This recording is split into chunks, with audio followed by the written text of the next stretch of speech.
Welcome! I am Sampstra Games and this video is sponsored by Slytherin.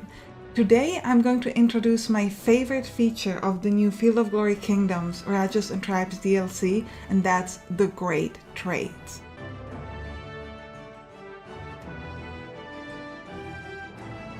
So what is it? It's a new way to gain legacy and money. How can you find it? If you click here on the national panel, and over here you'll have access to the Great Trades panel button. If you don't have this here, that means that your nation is not eligible. So we're gonna click on this here, and here's what you can see. So here you can see the total amount of legacy that your nation brings and other top nations around. And here you can see the same information split into each type of resource. There are 8 resources total. So you can see I'm getting 8. You can also see the amount of legacy that you're getting up here. It's under the From Unique Structures and Wonders category. Basically, this sums up all of the legacy from Great Trades and other legacy that your buildings give you. So for me, I have 8, plus if you're going to be playing as Indian nations, you're probably going to have a bunch of ashrams, which all gives you legacy. So I have 4 of these, so that's plus 1.6, that's 9.6.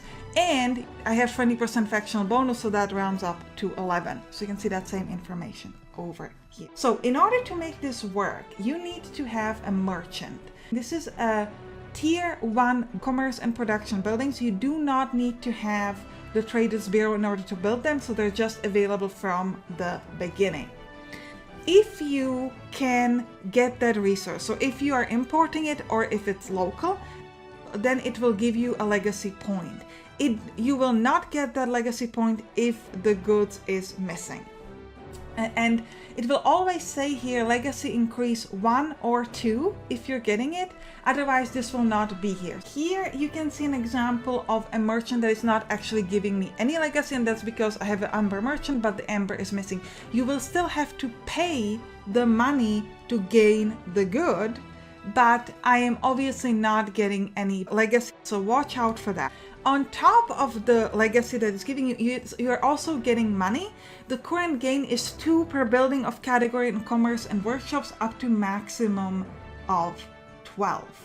So you can see here I've got 5 buildings, so I'm getting 10 money. So you can get quite a lot of money from this building, from each merchant. Basically you can get up to 12, and it's not difficult. Like, you're gonna get a lot of the buildings in the regions that you focus this on. So each merchant can give you up to 3 things. It can give you legacy, it can give you money, and some other resource. In this case for silk it's equipment, but for others it can be stewardship, for example. Now there are 8 types of merchants total, so let's all go over them. So we have the silk merchants, which can give you money and equipment. We have the spice merchant, which can give you money and stewardship. We have the wild beast merchant, which gives you money and stewardship. We have the furs and pelts merchant, which gives you money and equipment. We have the frankincense merchant, which gives you money and stewardship. We have the ivory and tusk merchant, who gives you money and equipment. The salt merchant, which gives you money and stewardship. And amber merchant, who gives you money.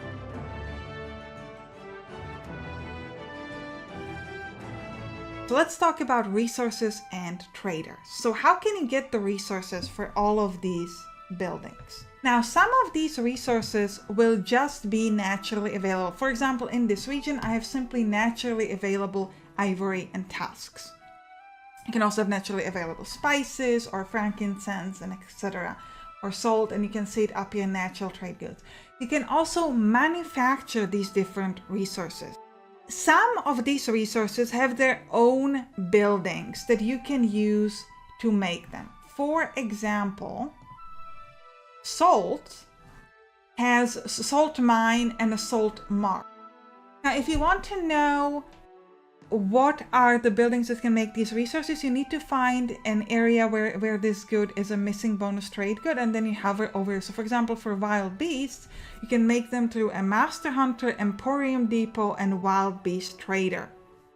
Now the master hunter and the emporium are sort of buildings that we always had that allow you to make wild beasts, but now there are new buildings one for each resource that allow you to make this resource, and these are called the trader buildings. They don't take up a slot, so here you can see the frankincense trader, for example, and they always produce 2 of that resource. They're tier 1 commerce and production building, and in order to build them you will need some impediment that allows you to build it. So here we have extreme weather, and then you can see here that says will allow frankincense trader and a spice trader, so you can build them over years. A really cool thing about them is that because it doesn't take a slot, you should always be building. Even if you don't have the right merchants, there's literally no negative to building this, and you will always at least get some trade money if you manage to trade it with yourself or with other people, except, well, for infrastructure upkeep, but that's minimal. Now this leads me great to the next chapter, and this is drawbacks.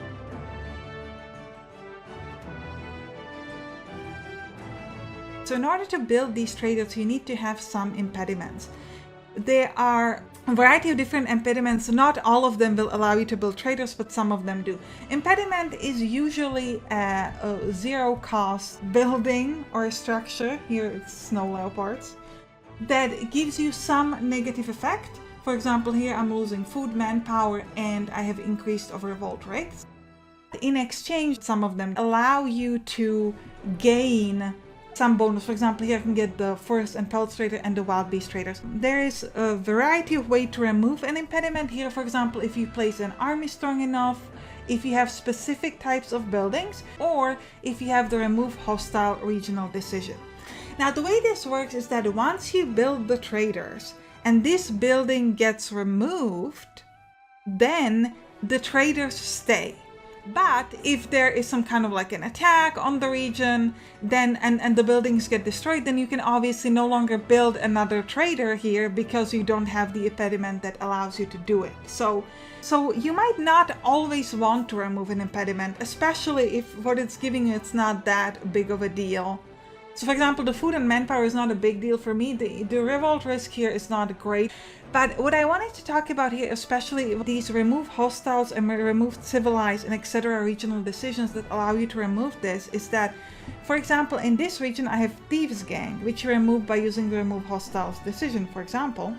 And I also have the snow leopards. But you don't have any way to direct which one are you removing. So what happened to me is I used my remove hostiles decision and actually removed the snow leopards and not the Thieves Gang. So be careful about this and make sure, for example, in this case, you'll probably be better off building a night watch or a city watch and removing the gangs this way so you can keep the leopards. So here, for example, we have an extreme weather.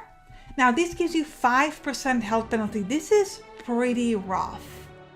So here, this might be an area that I would think about actually removing the impediment after I've built both the frankincense and spice trader, which is now, because health penalty is just not good.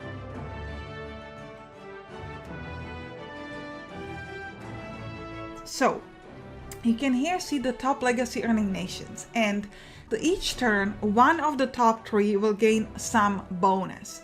There's 60% chance that it's the one on the top, 30% chance that it's the second one, and 10% chance that it's the third one. There are 3 bonuses that you can get. There is trust trains, thriving business, and little eyes everywhere. You can see it here in the round trades. Trust trains has a duration of 2, and it can give you increased trade range and trade acumen. This is actually really cool because remember, the way the trade works in this game is that you're always sending your resources to whoever has the highest trade acumen. So even if you need a good and someone else needs it but they have higher trade acumen, you send it over to them. So having a higher trade acumen will give you a better chance of getting some of these resources that you need for the merchants or for anything else in your kingdom, and for 2 turns, and they might give it to you. And then if within 2 turns you can get it again, then you can basically continuously get more legacy, and you don't have to pay as much money because you'll be getting the resources you need, and you don't have to pay for missing goods. The trade rate bonus is good for the same reason. You can also get little eyes everywhere, which allows you to lift a fog of war. And finally we have the thriving business.